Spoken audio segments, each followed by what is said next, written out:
გამარჯობა მეგობრებო.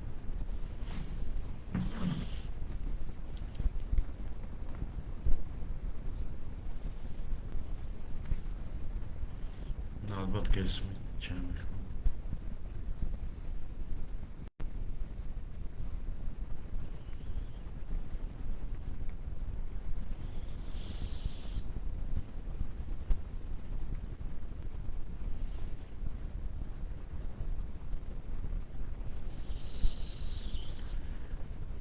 მეგობრებო, გამარჯობა. თუ გესმით, თხოვთ კომენტარი დამიწეროთ, თუ გურებს ვინმე.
მეგობრებო, ისმის თუ არა ხმა, მაინტერესებს თუ ვინმე უყურებს. დაკომენტარეთ თუ შეიძლება. მაინტერესებს. დიდი მადლობა.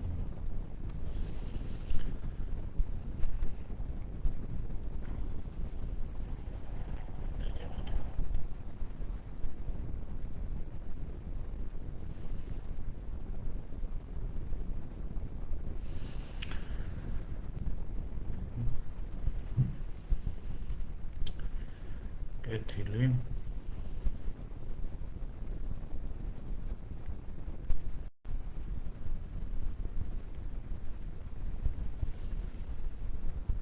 კიდევ ერთხელ მოგესალმებით ყველას.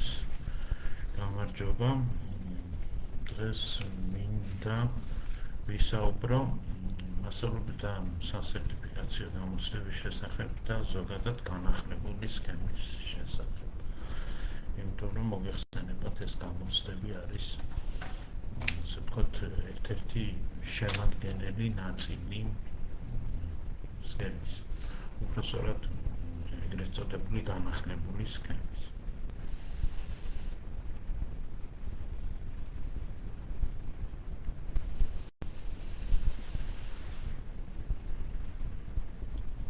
ასევე მინდა გთხოვთ, მეგობრებო, ვინც უყურებთ ან ვინც მოგვიანებით ნახავთ ეს ვიდეო დარჩება ჩვენს ჯგუფში, ვისწავლოთ რათა ვასწავლოთ, რომ გაუზიაროთ სხვებსაც ნახონ და რაც მთავარია გამოთქვან თავიანთი მოსაზრებები. მოგეხსენებათ მასწავლებლებს უკვე ზაფხულში რაღაცნაირად რთული და დაბირთული დრო იმით გვიდგას ხოლმე, რომ რაღაცა გამოცდები უნდა ჩავაბაროთ ჩვენ. ამ შემთხვევაში წელს უკვე აქტუალური გახდა საფეხურების მიხედვით გამოცდების ჩაბარება და კომპეტენციის დადასტურება. რაც მრავალი წელია ვაკეთებთ დაახლოებით 15 წელიწადზე მეტია მასწავლებლები ვადასტურებთ ამ კომპეტენციებს და დავასრულეთ ეს დადასტურებები. მოკლედ მინდა ჯერ გავიხსენოთ თვითონ ეს სქემის ისტორია და მე ახლა განახლებული სქემის ისტორია. ჩემი დამოკიდებულება შეიძლება იცის ბევრმა და პირდაპირ მინდა ვთქვა კიდევ ერთხელ არის ძირეულად უარყოფითი ამ აქტივობების მიმართ, რომელიც უკვე კიდევ მეორე თითქმის 2000 წელი ხდება, რასაც მასწავლებლები ვასრულებთ. თუმცა ეს იმას არ ნიშნავს, რომ მე მასწავლებლებს რაღაცნაირად მოუწოდებდე, რომ არ შეასრულონ და არ დაიცვან ის პროცედურები, რომლებსაც გვთავაზობენ ხოლმე ჩვენ გადაკეთებულად, განახლებულად და ასე შემდეგ. პირიქით ადრეული სქემის პერიოდშიც მოუწოდებდი ხოლმე ადამიანებს, რომ რაღაცნაირად შეესრულებინათ ის მოთხოვნები, სულ უბრალო და ბანალური მიზეზის გამო, რომ მომატებოდათ ანაზღაურება. და ამისთვის გარკვეულ აქტივობებსაც ვატარებდი, ასე ვთქვათ, რაღაც რეკომენდაციებს ვიძლეოდი. პირდაპირ ვთქვა, სურვენ მასწავლებლებს მოკლედ რაღაც რჩევებს ვაძლევდი ხოლმე. და ახლაც ამავე აზრზე ვარ. რადგან ჩვენ არ შეგვიძლია ამ მოცემულობის შეცვლა, ამიტომ რაღაცნაირად ყოველ შემთხვევაში სანამ შევცვლით ამ მოცემულობას, რაღაცნაირად უნდა ვეცადოთ, რომ ეს შევასრულოთ.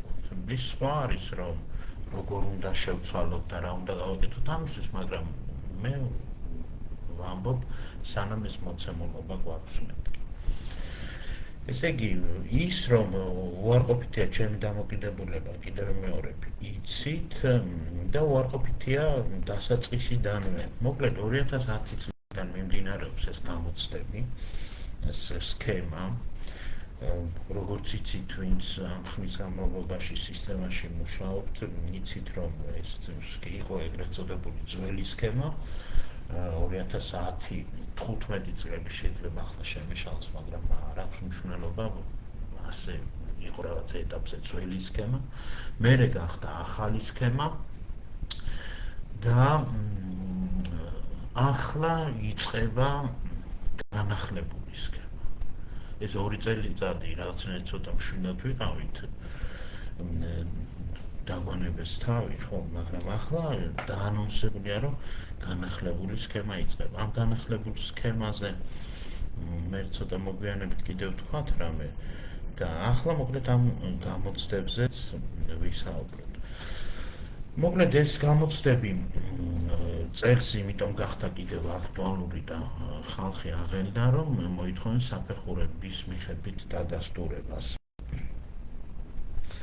მე ამ ჯგუფში, ჩვენ ჯგუფში ვისწავლთ რათა მასწავლებლებში რამდენიმე ხნის წინ, 2 აპრილის წინ ალბათ დავწერე ირონიული გამოხმაურება, რომ წელს საფეხურების მიხედვით მოგთხოვენ კომპეტენციის დადასტურებას, მერე თქვათ კლასების მიხედვით, რომ ყოველი კლასის გამოცდა ჩააბაროს ადამიანმა. მეთქი ცხადი, ეს ირონია იყო.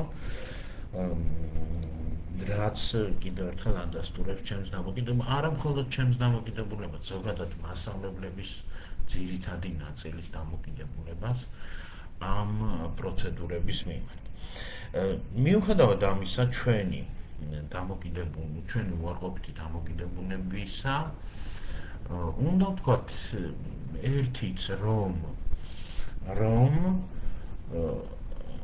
მასწავლებელთა პროფესიაში არიან ადამიანები, რომლებსაც გარკვეული კომპეტენცია არ აქვთ.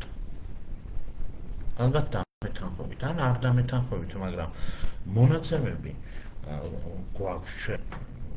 ფაქტობრივი მონაცემები და ძნელია ამას თვალის დახუჭვა, რომ მასწავლებელთა დიდმა ნაწილმა ის საგნობრივი გამოცდები ვერ ჩააბარა. ეს დიდი ნაწილი არის დაახლოებით 9-ზე მეტი. სხვადასხვა საქმის მიხედვით 50%-დან 80% და ზოგიერთ შემთხვევაში აჭარბებს კიდეც 80%-ს, როდესაც ესე იგი ამ მასწავლებლებმა ვერ ჩააბარეს ეს საგნობრივი გამოცდები. გულისხმობ 10 კრედიტზე, ანუ 60%-იანი ბარიერი ვერ გადაალახეს. მე დასაწყისშივე, როდესაც დაიწყო ეს გამოცდები, ასეთი მაჩვენებლები იყო. და ფაქტობრივად არც არაფერი იცვლება, ვინც გადის, ასეთი შედეგებია დაახლოებით, ხო? და მე მაშინ ვფიქრობდი, რომ ეს არ ნიშნავდა იმას, რომ ჩვენ 80% არაპროფესიონალი მასწავლებელი გვყავს სკოლაში, ცხადი, არც ნახევარზე მეტი. იმიტომ რომ სხვადასხვა მიზეზის გამო, იმიტომ ერთ-ერთი იყო ის, რომ ჩემი აზრით ეს გამოცდები არის შეუსაბამოდ რთული და მასწავლებლებს უწევთ ასეთი რთული გამოცდის ჩაბარება. ოღონდ ეს იმას არ ნიშნავს, რომ მე ვფიქრობ, რომ ყველა მასწავლებელი პროფესიონალია და კვალიფიციურია. არა, რასაკვირველია, მაგრამ ნახევარზე მეტი არ არის მეთქი, იმის თქმა მინდა. შესაბამისად, ეს გამოცდების შედეგებიც ჩემი აზრით არ ასახავს ადეკვატურად, სწორად მასწავლებელთა პროფესიონალიზმს. ამასაც რომ თავი დავანებოთ, მოგეხსენებათ, რომ ფაქტობრივად ყველა მასწავლებელი დარჩა სისტემაში და ყველა მასწავლებელს მიეცა მასწავლებლობის უფლება.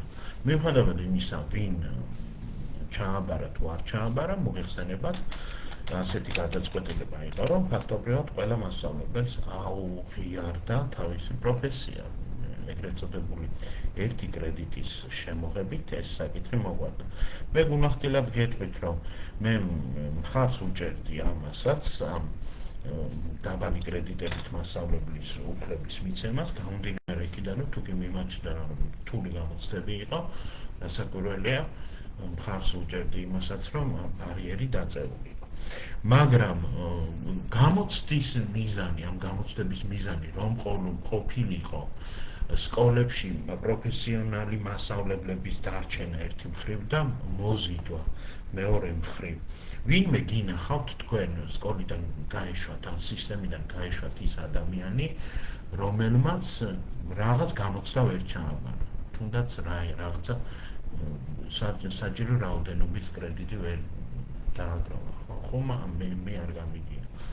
არავინ ვიცი ასეთი, რომ ვინმე იმის გამო გაეშვა სისტემიდან, რომ არაკვალიფიციურია. და შესაბამისად, პირდაპირ შეგვიძლია ვთქვათ, რომ ეს გამოცდები, რომლის მიზანი უნდა იყოს სისტემაში კვალიფიციური კადრების დარჩენა, ან და მოზიდვა, ამ ფუნქციას ვერ ასრულებს, ხო? ანუ თანხმდებით, რომ არავინ იმის გამო, რომ რაღაც კომპეტენცია ვერ დაადასტურა, სკოლიდან არ გაუშვათ. შესაბამისად, ეს კიდევ ერთხელ აჩვენებს იმას, რომ არის სრულიად ფორმალური და სხვა მიზნები აქვს საერთოდ, სხვა მიზნები აქვს. რა არის ეს მიზნები, ახლა ამაზე ვილაპარაკოთ. რა მიზნები აქვს ჯერ გამოცდებს და მერე სქემასაც, ამაზე ვთქვათ. ესე იგი, გაცხადებული მიზნები გამოცდების ის, რომ კვალიფიკაცია მოწესრიგდეს სკოლაში არ არსებობს ასეთი, ვერ ასრულებს. არ ვიცი თუ ვინმეს მიგაჩნიათ, რა თქმა უნდა შეგიძლიათ დააკომენტაროთ კიდეც, ვეცდები ხოლმე რომ კომენტარებსაც ჩავხედო. მოკლედ ამას ვერ ასრულებს. და ფუნქცია, მაშინ რა დატვირთვა აქვს ამ გამოცდებს? აქვს ერთი დატვირთვა ის, რომ ამ გამოცდებით სამინისტროს მთავრობას რაღაცნაირად ხელში უჭირავთ მასწავლებელთა პროფესია. და ასეც არის გამოცხადებული, რომ როდესაც კანონი მიიღეს თავის დროზე, მასწავლებლობა, პედაგოგობა გამოაცხადეს სახელმწიფოს მიერ რეგულირებულ პროფესიად და ერთ-ერთი ეს ასეთი ბერკეტი არის ის, რომ ამ გამოცდებს ამარებენ. კიდევ მეორე პარტს თუ ხუმრობით მithქვამს ის, რომ აი საფეხურის გამოცდებს რომ ჩავაბარებთ და დავადასტურებთ, არ არის გამორიცხული თუ ასე გაგრძელდა ისევ აი ასეთი არაარსებითი ეგრეთ წოდებული რეფორმების გატარება, თუ ასე გაგრძელდა და არ არის გამორიცხული, რომ ყოველი კლასის საგნობრივი კომპეტენცია დაგვადასტურებინო. ანუ ახალი გამოცდები მოიგონონ კიდე და დაამატონ. იმიტომ რომ რაღაც სისტემას რომელიც შექმნილი არის სკოლების სამართავად, თავის სამინისტროებით, თავისი სიბებით და სხვადასხვა ყავს უამრავი თანამშრომელი და ამ თანამშრომლებს თავისი ფუნქციური დატვირთვა სჭირდებათ და რაღაცები უნდა აკეთონ მათაც, იმიტომ რომ ისე ხელფას არ აძლევენ. ალბათ ამ რცხვენიათ რომ აიღონ ისე და მოიგონებენ ხოლმე რაღაც ესე იგი საქმეს და ეს საქმე მასწავლებლებმა უნდა აკეთონ და თვითონ რაღაცნაირად მონიტორინგი უნდა აწარო. ეს ფუნქციური დატვირთვა აქვს მოკლედ ამ გამოცდებს და კიდევ იმ სხვა რაღაც აქტივობებს, რომელიც იგულისხმება განახლებული სქემის მიხედვით. ხო, მოკლედ გამოცდებს რაც შეეხება გუშინ თუ გუშინ წინ მოიხსენებათ სამინისტრომ მოიღო მოწყალება და რაღაცა შეღავათი ზნება დართო მასწავლებლებს, რომ ესე იგი თქვათ თუ საბაზო საშუალო საფეხურის სერტიფიკატი აქვს მასწავლებელს ქართულსა და მათემატიკაში მე-5-მე-6 კლასებშიც შეუძლია ასწავლოს. და ამაზე რაღაცნაირად მადლიერებას გამოვხატავთ ჩვენ, უნდა მადლობა გადავიხადოთ, რომ ასეთი წყალობა მოიგო. ხო, მოკლედ რომ დავასრულოთ ამ გამოცდებზე საუბარი, იმის თქმა მინდა რომ ეს გამოცდები არც კვალიფიკაციას აუმაღლებს მასწავლებელს და არც არაპროფესიონალ მასწავლებელს გარიყავს სისტემიდან. ფაქტია, მაგალითები ამას გვაჩვენებს და შეუძლებელიც არის რომ ასე არ მოხდეს. მაგრამ კიდევ ვიმეორებ, რომ მასწავლებლები ცდილობენ და ეს ალბათ სწორიც არის, რომ რაღაცნაირად მოერგონ იმ მოთხოვნებს, იმ წესებს, იმ წესრიგს, რომლის შეცვლაც ჩვენ არ შეგვიძლია. და მე თუ ვინმე მკითხავდა, მაგალითად ცხადია, მე დიდი სიამოვნებით მივიღებდი მონაწილეობას საერთოდ ამ წესრიგის შეცვლაში. ცხადია. პირდაპირ ვგეტყვით რადგან სქემებზე ვლაპარაკობ, საერთოდ ამ სქემის დასრულებაში, არა თუ განახლებაში, არამედ დასრულებაში. რადგან სქემაზე ვლაპარაკობ, ამიტომ ვამბობ ახლა ერთხელ და სამუდამოდ ჩვენ უნდა დავასრულოთ იმ მუტანტის, შეიძლება დავარქვათ ასე, ამ სქემას, რაც უნდა განახლებული მუტანტი თუ რაღაც ესეთი მახინა,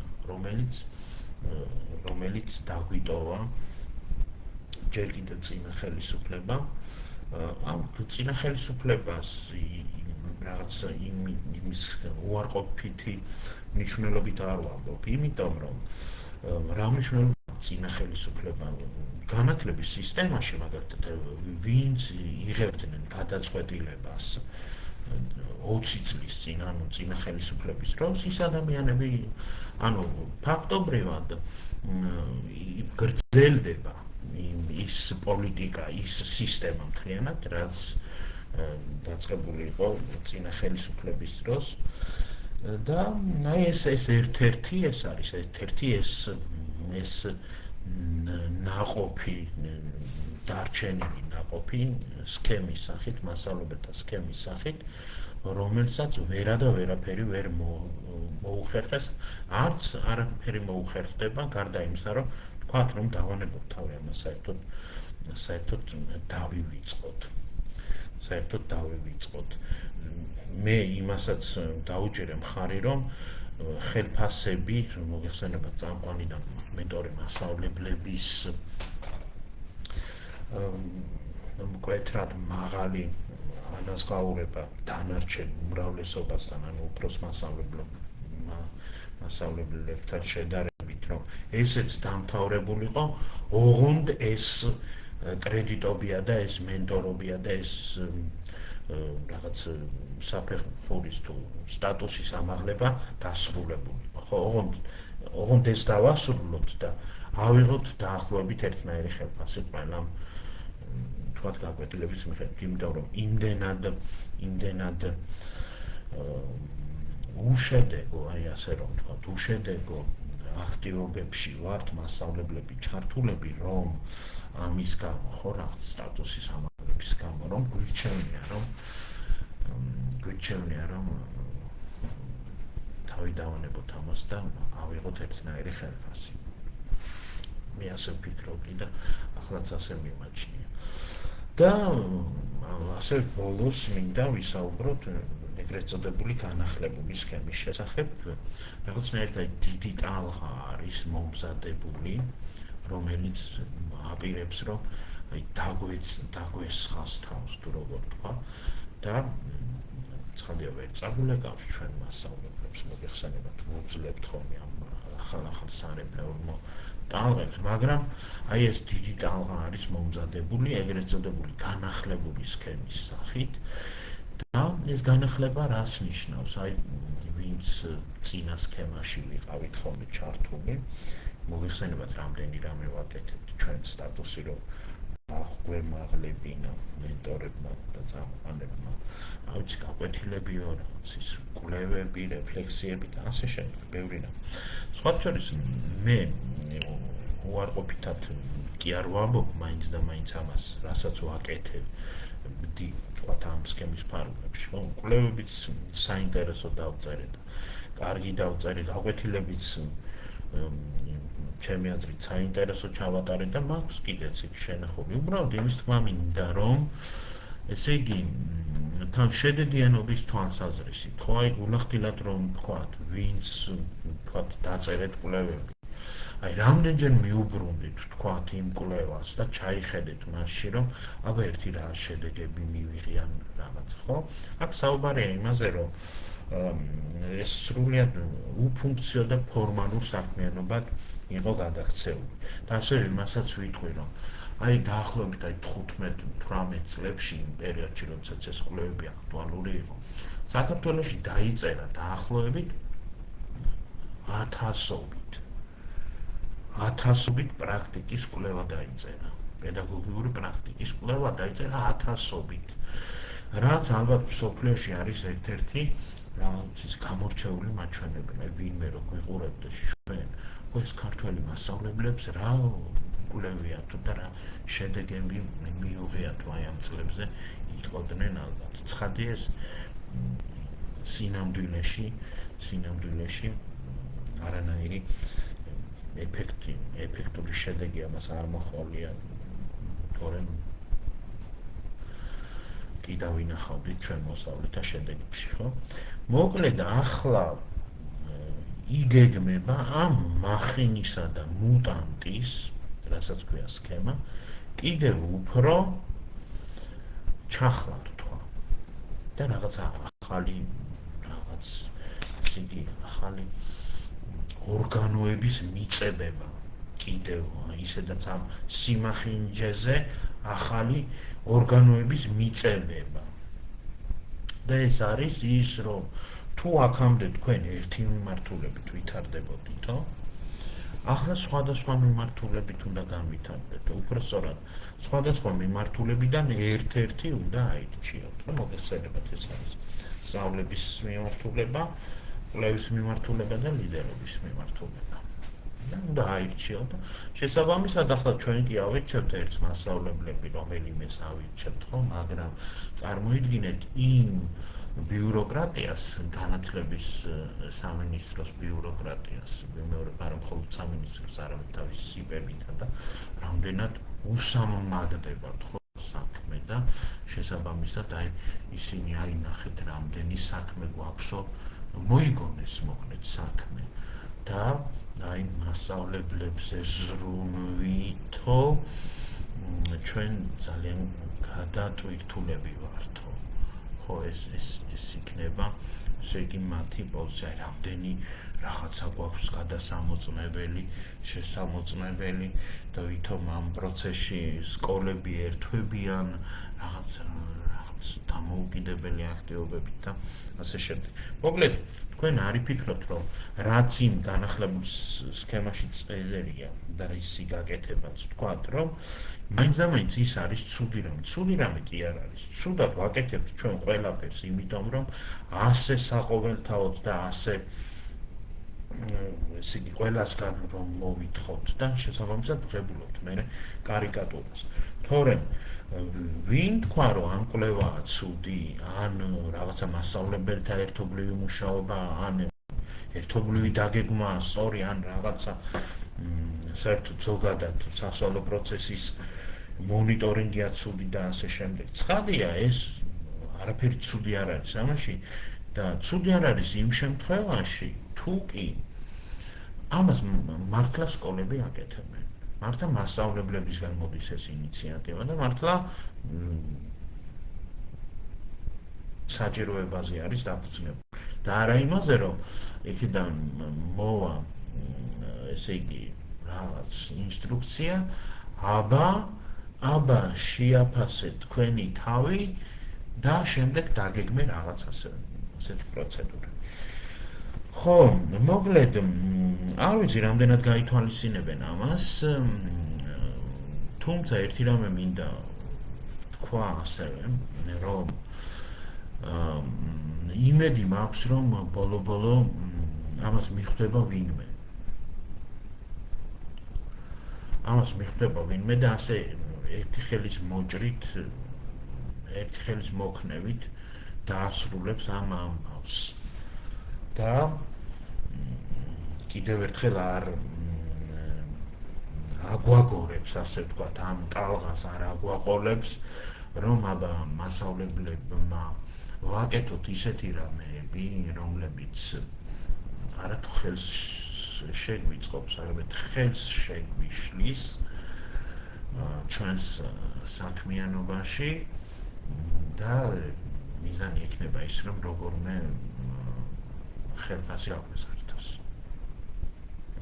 და შედეგები წინასაც შეიძლება ამის თქმა, დაახლოებით მასწავლებლების მესამედი მოახერხებენ რაღაცას, ამ რაღაც მოთხოვნების შესრულებას, იმ მენტორობას, სამყარობას, 2/3 დაახლოებით დარჩება ისევ რაღაც ვთქვათ, ასე ვთქვათ, უფროსობის კატეგორიაში. შემდეგ ისევ დაინახავენ, რომ უმრავლესობა კვლავ უკმაყოფილოა და მე კიდევ მოიგონებენ რაღაცა ახალს და ასე წრეზე და ამიტომ ვამბობ, რომ ასე წრეზე ბრუნვას და ამდენი სისულელის კეთებას, ამდენი ნერვების შლას უბრალოდ დაგვანებოთ თავის საერთოდ. მაგრამ აქვე ისიც ვთქვათ, რომ ეს არ ნიშნავს იმას, რომ მე იმათ რაღა აკეთო. სხვა რამეები აკეთონ, ან არაფერი არ აკეთონ. ჩვენ ხო არ გვაქვს იმაზე პრეტენზია. 10,000-ობით მასწავლებელს ხომ არ გვაქვს პრეტენზია იმაზე, რომ რატომ მუშაობს სამინისტროსა და სიპებში ამდენი ადამიანი. ხო არა, იმუშაო. ოღონდ იარო ისე. და ამ რაღაცებს მოიგონებენ, რომ თითქოს საქმეს ვაკეთებთ. ბევრი ძალიან კარგი სპეციალისტია, ვიცნობ ყველა. გააკეთონ რაღაცა რესურსები, რაღაცა თვითონ ჩაატარონ კვლევები და გაგვიზიარონ, ვისაც დასჭირდება გამოიყენებს. რესურსების სიჭარბე გვაქვს ჩვენ სისტემაში, სხვა საგნის მიმართულებით.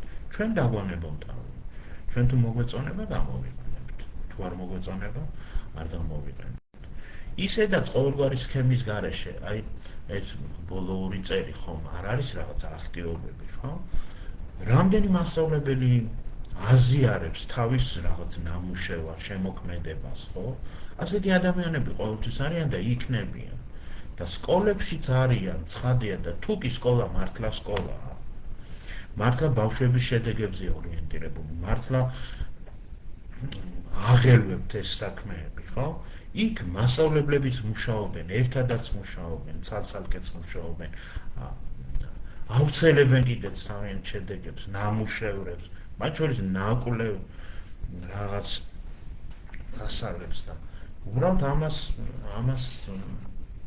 სჭირდება წახალისება და არა ისე როგორც ახლა ვაპირებთ განახლებული სქემის ფარგლებში. მოკლედ რომ დავასრულო, გამომდინარე იქიდან რომ მრავალწლიანი დაკვირვებით ხო შეიძლება რაღაცა წინასწარი ვარაუდო რომ ამ საქმიდან არაფერი გამოვა, მაგრამ არა ვარაუდზე აღარ ვამბობთ, უკვე მრავალწლიანი დაკვირვების შედეგად შეიძლება დავასკვნოთ, რომ ეს სქემა, მათ შორის ძველი სქემაც, ახალი სქემაც და განახლებული სქემაც არაფრის მომტანია და უნდა დავამშვიდობოთ. კარგი იქნება თუ ამას გააცნობიერებენ და მიიღებენ ამ გადაწყვეტილებას. მეგობრებო, მოკლედ ეს მინდოდა მეთქვა, მე ვეცდები კიდევ გაგიზიაროთ ჩემი მოსაზრებები სხვადასხვა საკითხს. დიდი მადლობა ყველას. ასე მინდა გთხოვოთ, რომ თუ უყურეთ ამ საუბარს, გთხოვთ რომ გაუზიაროთ თქვენს კოლეგებსაც. გამომეხმაურეთ ასევე კომენტარების სახით. ნახვამდის მეგობრებო, დიდი მადლობა.